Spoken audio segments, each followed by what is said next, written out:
देख सकते हैं सेम मैकबुक की तरह इसका लुक है। जैसे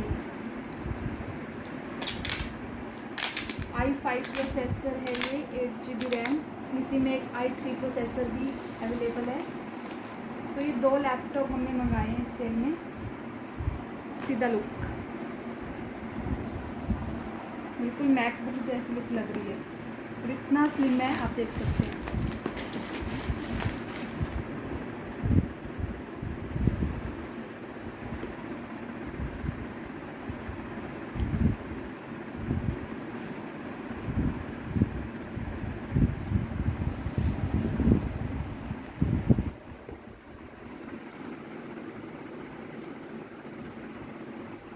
इसका चार्जर भी बिल्कुल डिफरेंट है, जैसे हमारा मोबाइल का चार्जर होता है।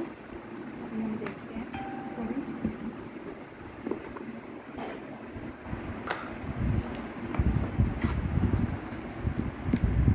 ये केबल है,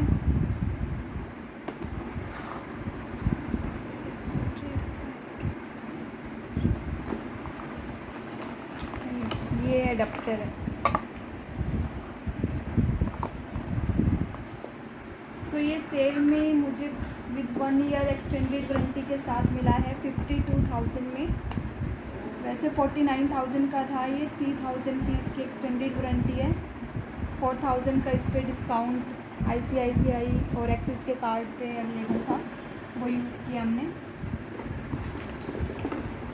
सो कमेंट करके बताइएगा आपने भी ये परचेज़ किया है तो कैसा लगे आपको। बाकी इसको ओपन करके यूज़ करके मैं आपके साथ रिव्यू शेयर करूँगी। Thank you, bye bye.